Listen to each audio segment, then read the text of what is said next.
Hollow footfalls echoing through empty corridors. The primal reaction of flesh brushed by an unseen touch. Shadowy figures slipping between the moss-covered boles of ancient trees. Strange calls issuing from not quite human throats, piercing the stillness of the night. Unusual lights and objects streaming across darkened skies. Stolen minutes and a void filled with obscure and disturbing memories. These occurrences and more are called by many whispered names in many countries around a world we believe we know so well. All of these things share a common thread. I'm Charles Romans, and welcome to the pathways leading to the shadows of legend. One day each of us will close our eyes for the final time.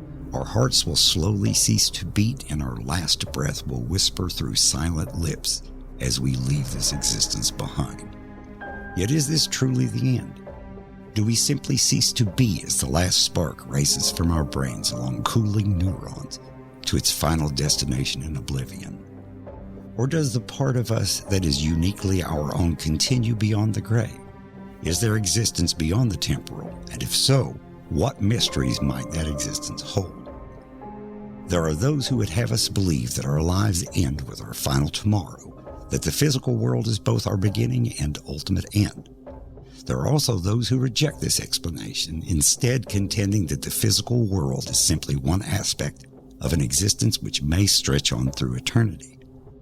For now, we are left to wonder if the strange apparitions are a product of our feverish minds, or if ghosts do haunt the fringes of the material world. The ultimate truth may lie somewhere between, unknown to us until we each pass beyond that veil. And between our searching eyes and that veil lies a path that leads us to the shadows of legend. Today we have Barry Eastham speaking with us about the supernatural and strange occurrences. Mr. Eastham, when did you first have an interest in things like the paranormal and possibly cryptids, things of that nature? It really goes back as far as I can remember, but I remember distinctly one of the things that held my interest, the old Greenup grade school that used to sit beside the fairgrounds. There's a Jehovah's Witness church there now. Yes. In the school library, there was a series of books. There were kids' books, and I remember snagging onto these probably in the first or second grade and reading them throughout my entire time at that school. And this series of books talked about everything from Atlantis to the Loch Ness Monster to Bigfoot to the Bermuda Triangle and everything in between. And I could still smell the books in that library. I loved that place when I was a kid. And I could just remember those stories and those books really holding my attention. And even, at that young age, branching out into fictional literature like, Edgar Allan Poe or Ray Bradbury, who I liked a lot too. And the public library played a big part of that too. City of Greenup was a different place back then. There was a lot of business downtown, and it was a good place to be a kid. And we had kind of free run. And I spent a lot of time at the library. I checked out a lot of books over the years in the grade school library and the public library both. And I think my parents encouraged that kind of thing. Just knowledge in general. There was no sort of subject or book that was withheld from me. They would always, they were always very forthcoming with anything that they thought would hold my interest. That is fortunate that they had an open mind. I was very lucky. Yeah, me and my brother both. We were very lucky to have the parents we had and to grow up in the time and the place that we had. Now, by any chance, did your parents share any kind of interest in the supernatural or old legends or anything like that? There were no ghost stories told in the house. I will say my dad, when I was younger, we grew up in the Christian church denomination here in town. Yes. And I will say my dad was an elder in the church, and I do remember Dad. We were brought up in the church. We were brought up to believe, what the church taught. But at the same time, he also told us that God gave you a mind to think with, not to just take things at face value. If you do question something, find out why you question it, and go out and try to get the answers, and yourself, rather than just taking somebody else's word for it. Well, again, I would count you fortunate for having that influence in your life. Yeah, I was very fortunate. So When was the first time that you experienced something on your own? This was kind of an oddity, and I really don't know what to make of this. I'm the first to concede that anytime anything supernatural happens, you have to look for a rational explanation. That's the very first thing you have to do. Otherwise, you're going to be seeing ghosts, talking to angels on every street corner. It's just not a healthy way to operate. So sometimes a bump in the night is just that. It's just a bump in the night. It means nothing. This is true. But one of the first things that I remember, and I can still remember the date, it was October 28th, 1983. It was at a Halloween party at my best friend's house. And this house stood where the Pathways building is right now, beside the health department in the city of Greenup. Yes. And there was a group. We were 12 years old at the time, and I can remember there was a group of us boys, and there was girls there too. And you know how Halloween parties were back in the late 70s and early 80s. We were having a good time. Oh yes. And as it was getting dark, a couple of us, me and my friend and another mutual friend, had walked outside around the house. And when we walked around the house, we kind of walked up his driveway, and his driveway led into the road that runs right directly in front of what we call Graveyard Hill, or Riverview Cemetery. Okay. And at the bottom of Riverview Cemetery, there's two big center block pillars, and the road goes straight up the hill in between those pillars. And it was just about dusk. Okay.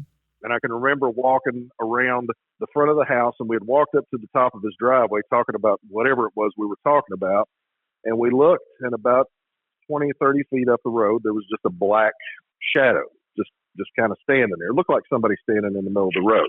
Okay. But you couldn't really make him out because it was just barely dark enough. And, the three of us, all we thought was, because, maybe somebody was over there walking. So we walked back around behind the house. And when we came around again, 5 or 10 minutes later, it was just a little bit darker. We got up to the top of the driveway, and that mass or whatever it was, or shadow, had moved down just on our side of the pillar. So it was quite close the second time. And we stood there and stared at it for a second. And I can remember, kids, how kids are. So we thought we would dispatch whatever it was. So we ran back around back to get the BB gun. And when we came back around, that shadow or mass or whatever was gone. I see. And it was dark by this point. So right when we came around that second time, we saw that it was gone. There was another kid that we went to school with showed up late. His mom had just pulled down into the driveway. We were just ahead of her car, walking on the side of the house towards the back, and we were facing the hill that is opposite Graveyard Hill. Mm-hmm. And I can remember when her headlights, and we had all three seen it, and of course, it sounds convenient. My best friend, one of the guys, he passed away a couple of years ago. Well, as soon as her headlights hit the wood pile that was leaning up against the building, it was the only thing I can remember is I distinctly remember it was walking upright on two legs, and I remember it had yellow eyes. I see. And I, like I said earlier, I'll be the first to concede that childhood memories can play a trick on you, and I still hold that in my head to this day. But I remember I remember it throwing the cover off the wood pile and running up the hill on two legs. And it all happened in about a second and a half. So this, and we stood there just in amazement, and that was kind of the end of that story. But if you fast forward, and I spent a good deal of my childhood on that little piece of property over there because, this guy was my best friend since kindergarten. Well, that makes sense. Yes. His mom put up with a lot from us and other neighborhood kids, a lot, believe me. and I can remember in later years, I think this was during a time that he had moved away. He was living in Nashville. His mom still lived over there, and I had asked her, I was probably in my late 20s, early 30s, so this was late 90s, early 2000s. She still lived over there, and I asked her if I could deer hunt up there, up on top of the hill, and she said, sure. So I, got a rifle, and I remember going over there a couple days in a row, and it was, I spent a lot of time in the woods. I've heard a lot of strange stuff. Hunters, if you hunt at all, if you get outside, you do, and you just kind of get used to it. But I can remember, this was several years later. I remember walking up on that hill several days in a row, and there was something, and I wasn't even thinking about the previous incident. I remember there was just something in my head that just seemed odd about that particular place where I was. There was no birds chirping. There was no, rustling of the grass. It just seemed really sterile for some reason. And I remember that sticking in my head. I see. And on the third day of going up there, and this was broad daylight, mind you. This is not, I can remember I was a little lazy in my hunting at the time, so I wouldn't even get in the woods till like, 7 or 8 o'clock. So this was like probably 9 or 10 o'clock, maybe even 11 when the second incident happened. So it's obviously full daylight and everything. Yeah, full daylight. And this is within, and I didn't put the two together until, after the fact, but this was within 20 yards of where the first incident happened, easy, 20 or 30 yards. So I'm sitting there on this knob and I'm noticing this, it looks like probably a deer bed where all the, the grass and everything had been laid down. Yes. And I'm overlooking this little flat up there and I hear a low growl, just a guttural, very, very slow growl that lasts for about 2 seconds. And it made, my spine straightened up and it was just really, it was I'm not going to say it was unnatural. It sounded like an animal is exactly what it sounded like, but I didn't know what animal it was. Well, it didn't sound like any animal you had experience with to that point. Not that I had heard to that point. And the thing that got me is it sounded like it was close. Like within feet. And I remember I took, when you deer hunt, you learn how to move slow and deliberate and everything. And I took a very long time to cock the hammer on that Winchester and turn around. Yes. And to see nothing. And I not even hear anything walking away. And at that time, my eyesight was better. And I know my hearing was better too. I was a pretty fair hunter back then, not so much now, but I could pick up stuff. I was spending a lot of time in the woods. I could hear things move. I could see things move, and there was nothing. It was still just, dead silence up there. Now, one thing I want to ask is that since you were being very quiet and deliberate with your movements, there was no sound that could have masked the sound of something retreating. Not to my knowledge, no. Okay. No. Please continue. And it was just, it took forever to turn around. I saw nothing, and I just decided, you know what? There's other places I can hunt. I wasn't doing any good up there anyway. It had been days, and I thought, well, maybe I'll go somewhere else. And that was kind of the end of that one. Well, now as you reflect on that experience, I'm sure that in your mind you've come up with a couple of different scenarios and a possibility of what it was that made that noise. Would you care to share your thoughts on that? We have heard, I know for a fact that we had heard wildcats over there when we were kids. Okay. That's a possibility. Coyotes, at that time, I don't know what they were doing. I'm just sure, I'm just really sure that I did not imagine that growl. And I didn't imagine how close it was. I really, a rational explanation that I can just grasp onto and say, hey, that's probably it. I still have not been able to come up with one. But, there, could have been a coyote, could have been a wildcat. Heck, it could have been a dog for all I knew. I just didn't see anything to be able to make that call. And like I said, it wasn't until, over the following couple weeks, I was like, what? That's just the same spot that oddness happened back in the 80s. And to me, it just, it was another one of those things you just go, I really, one of those odd things I just couldn't account for. Well, now, typically when the presence of an apex predator, then it has a tendency to reduce any noise made by any other wildlife in an area. Yeah. So it's a possibility that it could be any of those things. And the quiet did strike me for sure. And that was for days leading up to the, whatever it was that happened. It was just too quiet. And you're close enough to US 23 there. You could hear the whine of the car tires on the pavement out there. And, even that was, it seemed overpowering just because of the deadness of the sound up there. It was just, I've hunted all along these hills and along the highway, and there was no other spot like that. Every other spot, it was, there was life everywhere. Well, I know that there was several intervening years there, but do you remember any kind of lack of noise with your first experience? I do not. Not at all. Not at all. I remember, and the one thing that and this was afterwards. And again, this would have been in the late 90s, early 2000s. I remember going to work one morning. I was listening to WLGC, and it was probably around October when people were doing stuff like we are now. Somebody had called in. They were having people call in and tell stories. Yes. And they were trying to, and for the life of me, I can't remember exactly what the story was, but it had something to do with, back in the 50s or 60s, some kind of train carnival coming through town, and the train either stopped or had a malfunction or something, and some kind of animals, maybe even an ape or something, had got off. Yes. And it was a good story when they told it, but I don't know if it was a story or not. And that was one of those things I just filed away. I was like, oh, that's weird. Well, yeah, this is true, and those type of stories are typically used to justify other type of sightings, though. Yeah. So without direct knowledge of it, it would be hard to accept that as evidence, wouldn't you think? Oh yeah, yeah. And again, there's no evidence of anything. As far as my story goes, it was just an experience that there ain't gonna be no concrete proof of anything. It's just my story. Well, we discussed before, concrete proof is sort of difficult to find. Mm-hmm. Yeah. Now, you did have your friends with you, though, that could corroborate the first sighting. Well, one of them is still living. The other one's passed away. But yeah, there was three of us walking around. Did you ever discuss this experience later in life? Yeah, we did, and the conversation always went the same. I don't know what the heck that was.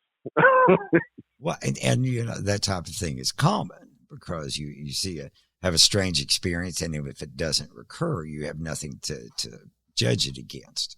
So it exists as just a strange experience that is somewhat unexplained. So after those two instances, have you had any other encounters with what some people might call cryptids? Cryptids, no. Actually, no. I've just other odd stuff that you don't necessarily go looking for, but kind of happens. Yes. Like supernatural kind of stuff that I don't, people don't really talk about that kind of stuff because, to be honest, we all work in these communities and people want to be careful about the stories they tell and what they say and everything. But I got, there were some things that happened that, like I said, you try to find a rational explanation for it, but you just can't. And I've audible and visual stuff. I'm doing some work at the lodge right now in this lodge building in Greenup. Yes. I was here one night doing some work, and when I come in, it's late. Greenup is a small town. You really don't have to worry about anything. This is true. But we have had a couple instances of at least one of somebody being up here and leaving the door unlocked and somebody just wandering in. It does happen. Okay. So when I come in, I tend to lock the door, and the way that door works is if you lock it from the inside, you cannot unlock it from the outside, even if you have a key. Okay. It's just the way the lock is made. So I was in here one night. I'd locked the door and came upstairs and I did my work and everything. And sometimes, when you're alone, you take advantage to just sit, relax, either meditate, maybe even pray. Yes. And you're not supposed to, I grew up being taught that you're not supposed to tell people, hey, I prayed, because you're supposed to, there's specific teachings about, going in your prayer closet and everything. Right. But I have to say I prayed that night because it gives context to the story. Okay. And a prayer is an invocation or an evocation. You ask for help, you ask for assistance, you ask for, God's spirit to be with you or whatever it is you want. Yes. And I do remember I was alone that night, said a prayer, and just as soon as I said amen, I heard 3 knocks on the door of the lodge room. And this is the room that I'm in right now. Okay. And there's no question that this happened. And it even drew my eye to the spot where the noise came from. And I'll be honest with you, for about 5, it seemed like an eternity. It was probably more like 5 or 6 seconds. I was really caught off guard, and it flustered me. Right. And I stood there and I stared at the door for a second. I walked over to the door. There's 2 doors coming in the lodge room. I walked over to the door and I said, hello. There was no answer. So I walked to the other door. I thought if my brother or one of my lodge buddies is screwing with me. So I thought I'll get him. I walked around to the other door, and which makes a horseshoe on the outside of the lodge room around the bathrooms. Okay. And I came around, there was nobody there. And I kept thinking, somebody's got to be in this building. And so I walked down the stairs, checked the door, and it was shut. And then it was like an uncontrollable, my heart picked up a couple paces a second at that point. I was like, that's very, very strange for something like that to happen. And I walked back up, checked. There's only so many rooms out here. You got 2 bathrooms and the little horseshoe area, and then you got the lodge room itself, and there's no place for anybody to hide, and there was just nobody here. But I heard those knocks, and there's no question about it. It might help to clarify to the people listening that you have experience working on buildings, so you wouldn't confuse an actual knock with maybe a sound of the house settling or something along that. Absolutely not. I've been in here. I've been in this lodge. I'm the secretary. I've been in here doing work at all hours of the day and all hours of the night, both. And I know what this building sounds like when she's settling or the wind's blowing or it's raining. It's just like getting to know a person. I mean, you know where the noises are going to come from, and you kind of expect them. Definitely. And this absolutely was not that. Now, one thing I wanted to ask you too about you talk about going around the horseshoe-shaped room. Now, when you did that to check the other door, would it have been possible for anyone knocking on the door to leave without you seeing them leave? Absolutely not. Not the way when you come out of the other door, you make a right, and you're basically you take a few steps and then you turn right, and you're basically looking at the stairwell they have to go down to get out of this building. And like I said, for them to get quietly down that staircase, get outside and lock the door in the I'm going to say 2 or 3 seconds it took me to get out there, not possible. And that's just wanted to clarify that, because that's one excuse people might use. Well, they ran off while you were trying to get to the other door. Yeah. And I did, I had checked. They couldn't have got in the first place. I guess is the point that really stuck with me, is because I did lock the building from the inside. You flip that switch and you can't get in, even with a key. So, and I double checked that. And even if somebody had made it down the steps, unlocked it from the inside and went outside and relocked it back, there was still no explanation for how it got locked from the inside, because it still was. Right. And I'm assuming there was no other means of entry? Nope. The only other means of actual physical entry are 2 very unsafe doors on the west side of the room that are really only accessed by broken fire escape. But those locks, nobody can get in these doors anyway. They're exit only. Now, is that the first time you experienced anything like that in that building? Yeah, actually, in this building, it is. I mean, we do a lot of lodge work in here, and you can feel, Freemasonry is does a lot of different things for a lot of different people, and there's a spiritual aspect to it, and we do a lot of work in here that has to do with moral and spiritual things, and I think the buildings can get with prolonged use, they can get almost like a charge to them, I guess. But as much time as I'd spent in this building doing that kind of thing, and I'm thinking in the vein of like haunted houses and stuff like that. Never in this building. I never really had. No uncomfortable feelings or no. I've never felt none. No, that I was a little flustered that day, but even then, I still didn't feel uncomfortable. I was. It was more like more of an excited state than uncomfortable. I wasn't scared or anything. And I've never felt that way, not in this building. Now, has any kind of activity along those lines repeated itself in the building since then? Not since. Not to that effect. But this is an old building. It's been in this town a long time, and a lot of these buildings are old. And we had until about 5 years ago, we had lived in a house that I won't name over on Waterfront Street over here, just, on the water in town. Okay. And that place was different. There was, and I used to, family members would claim the house was haunted, and I'm like, you people are just full of it. You don't know what you're talking about. But even I couldn't deny that it was like constantly, something odd was just happening in that house.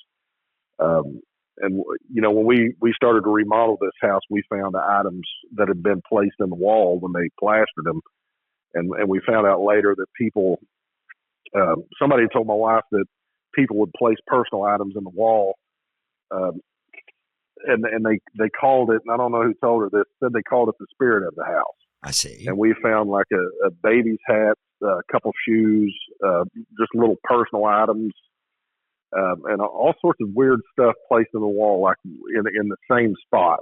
And even when we sold the house, we insisted, the buyer was like, well, what do you want us to do with this? And he's like, you need to keep that here. I didn't want to sound superstitious, but I was like, it's not coming with me. It's staying here because that's yours now. But now these items were relatively innocuous items, and very innocuous. There was nothing. They didn't seem to have any symbolic significance other than the fact that they obviously were personally owned items by the members of the family. There was like I said, there was a baby's hat, there was a man's shoe, and there was like two other items. I can't remember exactly what they were. But my wife kept them, she kept them in a certain spot, and she always told me, she said, we sell this house, if we ever sell it, they got to stay with the house. And I wasn't arguing with her because there was, my wife, like I think most women I know are more prone to pick up on that kind of stuff, I guess is the best way to put it. Well, they seem to be more sensitive. I think so. And it's sensitive for something that I would have to work at a lot harder than they would. We had, I remember we were out with friends one night. That house that we lived in was built before electric lights. So it had, when we were remodeling, we found gas lines in the ceiling for gas lights. Yes, I see. So all the rooms did not have overhead lights. You had to put a lamp in any room that you wanted light in. And I remember we were out with friends one night. We'd went out to eat or the movies or something. We were going to go to their house. And so I said, I got some drinks at the house. I said, y'all drop me off here. You go over there. It was on the other side of the highway. I'll go in the house. I'll get this stuff and I'll be over in 10 minutes. So they dropped me off, and I can remember walking in the front door thinking, and there was no moon that night either. I remember that. I remember walking to the front door thinking, man, this house is really dark at night because there was no lights on. Right. And so I felt my way back to the kitchen, and I got the light on, and I was leaning down in front of the fridge, putting stuff in a bag, and I was kind of whistling and humming to myself, and I thought I heard a thump. Yes. And I thought, it was nothing. And then just as I was finishing up, it was like the whole house, it was like a muffled gong being hit. But, it was just a low, not really a rumble, but like a low ring that lasted about a second. And I know I felt the floor shake. So there was definite vibration with it as well. Yes, it was a definite vibration. And I was like, what in the world was that? So I walked out of the kitchen, and as soon as you walk out of the kitchen door, if you look to the right, you could see the stairwell going upstairs. And I stood there just looking at the stairwell for some reason. And after about, 5 seconds of looking at the stairwell, one of the spindles just came end over end and, rolled down the steps. And just like I told you a minute ago, I thought, shoot, somebody's in this house. So I ran over to the bottom of the stairs, flipped the light on, ran upstairs, nothing at all. Checked all the rooms up there. There were 3 rooms. And again, there was multiple entries into the house, but, and this is another one I can't explain it. The back door was locked. The front door was probably open when I was doing this, but still yet, when that spindle came down, there was nothing up there. Like I said, my wife is more sensitive to this stuff than me. She had seen stuff in the house. I heard knocks. I don't know how many just the typical, when you read about poltergeists and stuff, and I don't know if the house was haunted or not, because it was an old house. It was definitely pre-flood, and I thought somebody told me it might even be right around the time or just after the Civil War. I'm not sure. I don't know that to be accurate, but it was a very old house that had been pieced together with, rooms drug together. So it had a lot of popping and creaking going on, but the stuff that we used to hear in that house was just over the top. So it would go beyond any sort of settling or shifting and things like that. It would go beyond that. And my wife would, when she worked, she worked evening shift. She'd come home in the morning and sometimes she'd just look around. You're like, what's been going on in here? I don't know. I can't tell you that. To back up just a little bit, you was talking about them leaving mementos in the house and saying that it was the spirit of the house. Mm-hmm. Is it possible? Do you think that perhaps they were trying to charge the place with positive energy along the lines of hanging up horseshoes for good luck and things of that nature? Actually, that was kind of, if I remember, I think it was kind of the gist of what the reasoning behind that, from what I recollect. And again, I can't remember who told her that, but that was for some reason that's sticking out in my head that was kind of why they did that sort of thing. So I think you are right. Now, you did, of course, sell the house. Yep. And has the new owners contacted you about any kind of strange things going on? No, not as of yet. They've not went out of their way to contact me. But then again, I should. Next time I see them, I should just stop them and see, because they've been doing extensive renovations on it, just so much further than we ever did. I would be curious because I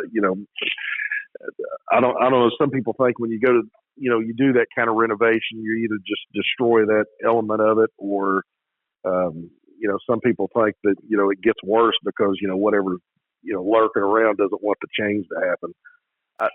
Those are all good stories from movies as far as I'm concerned. I don't know if there's any validity to them or not, but I've not actually asked them if they've experienced anything else. But then again, they've not went out of their way to contact me either, so I can't say for sure. Well, you mentioned the hesitance earlier about discussing things like that. I mean, perhaps they didn't want to discuss anything because they didn't want to be thought to be strange themselves. Mm-hmm. Yeah. That's always a possibility.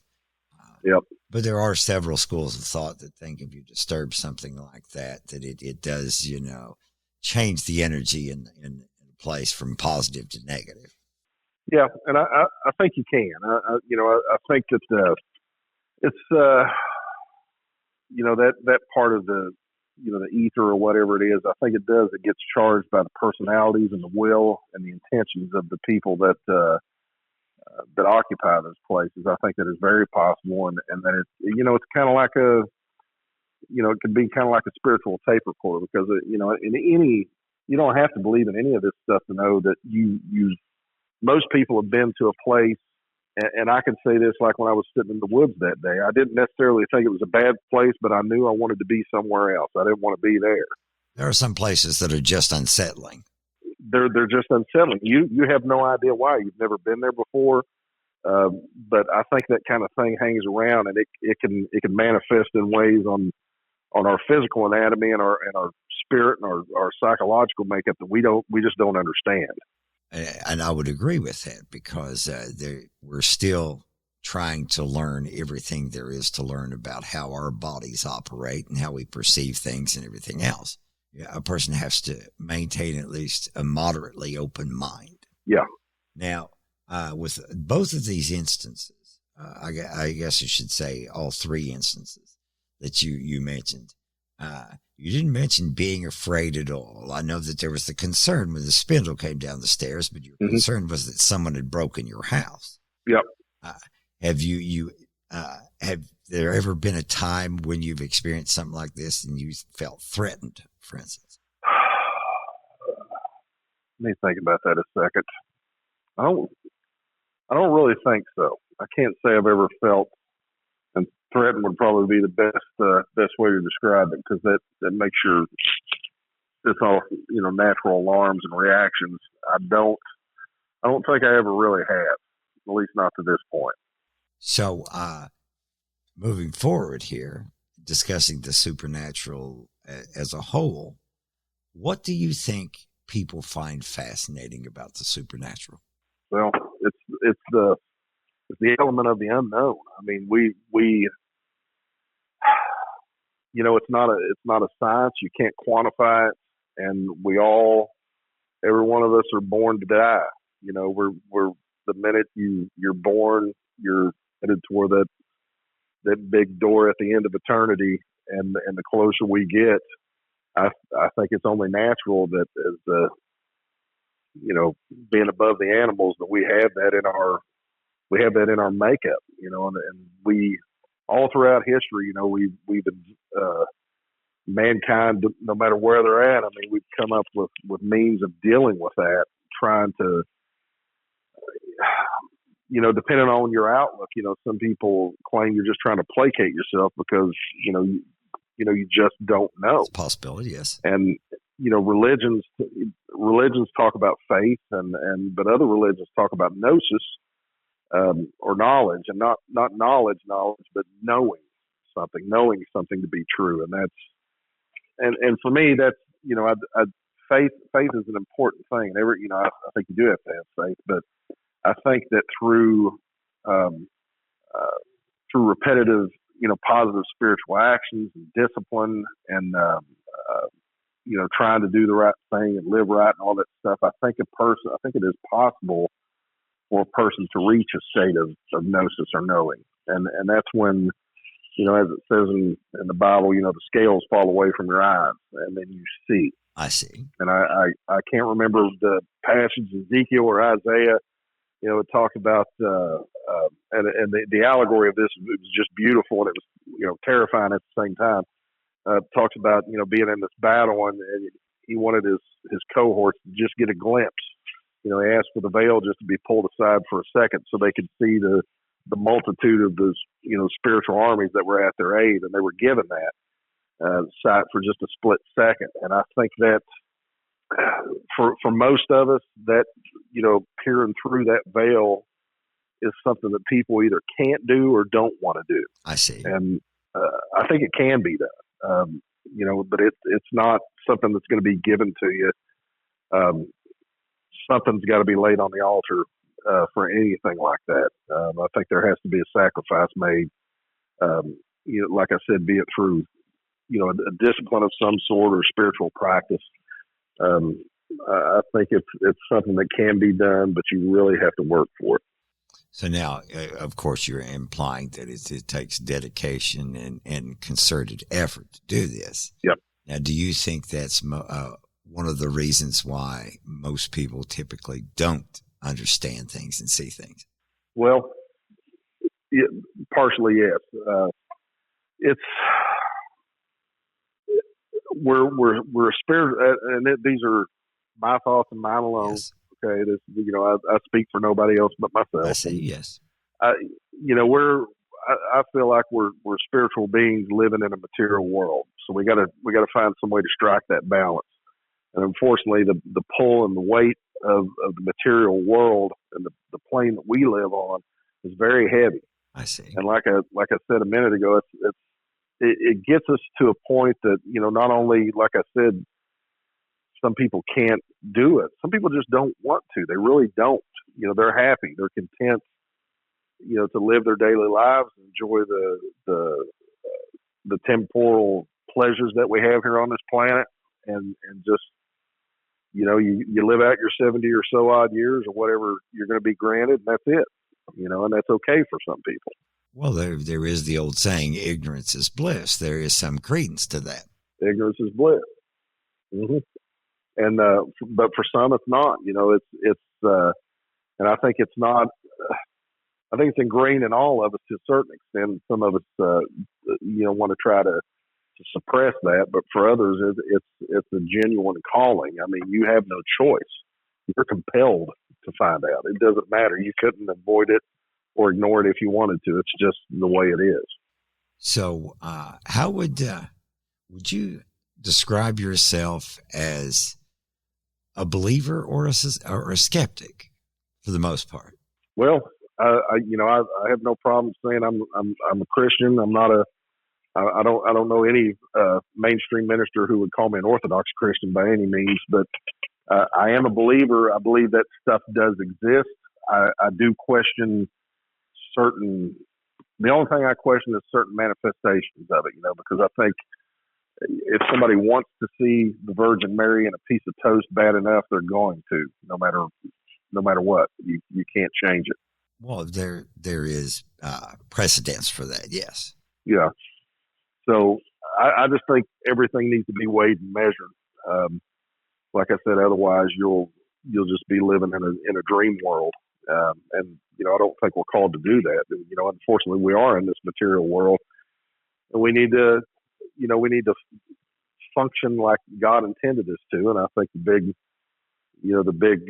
lessons that He tried to teach us was, to love God, love your neighbor, and you do all those things. Everything else is details. Everything else will fall into place. So this, of course, leads me to the next question. What would you say to skeptics, and what would you say to believers? To a skeptic, well, what would I say to a skeptic, and what would I say to a believer on what subject or what question? Well, on the subject of the strange and the paranormal. Well, skeptics. I'll start out with a believer, and I've already said it. With a believer, just be rational. Yes. Weigh everything. That's the biggest thing I would say is, be careful what you're looking at, and just make sure that, if you think you've experienced something supernatural, make dang sure it is. Don't just take it at face value. Right. For a skeptic, I've known plenty of both believers and skeptics. I travel in a lot of weird circles, and skeptics for the most part are, and there are exceptions to the rule. Skeptics, for the most part, you're probably not going to change their mind unless you have some really, really, really good evidence otherwise. I see. Their minds are made up, at least the ones I've ran into. And but the only thing I would encourage anybody, and any thinking person, I think, can do this. I mean, all you need to really do is just have an open mind. That's really it. You don't have to accept or reject anything. Just be willing to weigh the evidence and let it stop or go based on its own merit. And, I think there are people out there that can do it. But a hardcore skeptic, I've talked to several. They pretty much got their mind made up. I'm not really too interested in changing anybody's mind. I see. That's because that's kind of part of the journey. I mean, we all gotta walk, our own separate paths, and part of that journey is that experience. If to try to come out of the forest of errors, and there's an 18th century philosopher that used the phrase "men of the stream," and that's just people, like I said, who just go on. They just go about their way, and they're happy and they're fine. I think eventually, it's possible that some of those people could be tapped on the shoulder by someone or something. But I have no idea if it's going to be you or me or anybody else. So I really wouldn't know what to say to them other than just have an open mind.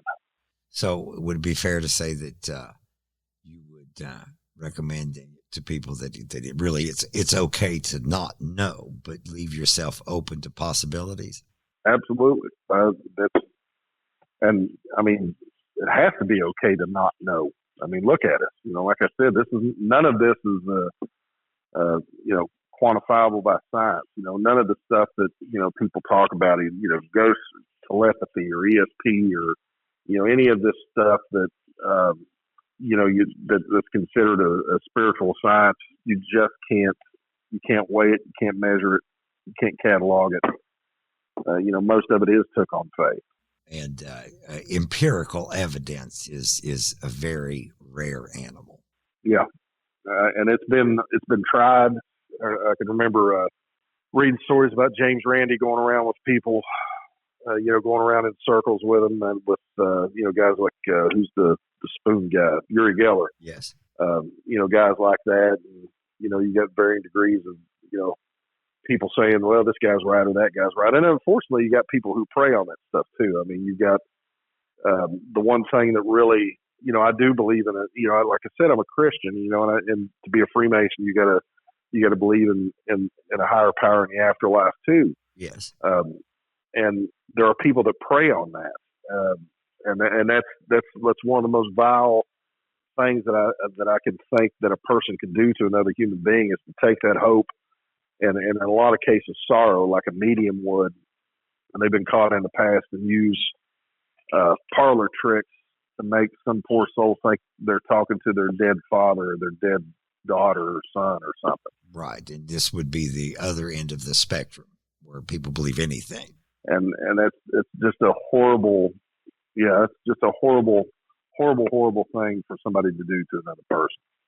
And I still, the ones I see on TV today, I just, a lot of it's like a TV evangelist that's just asking for money. It just makes my blood boil.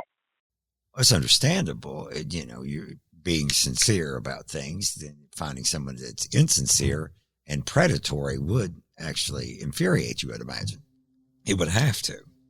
So, well, thank you for being on the podcast, and hopefully we'll have you back in the future and discuss this some more.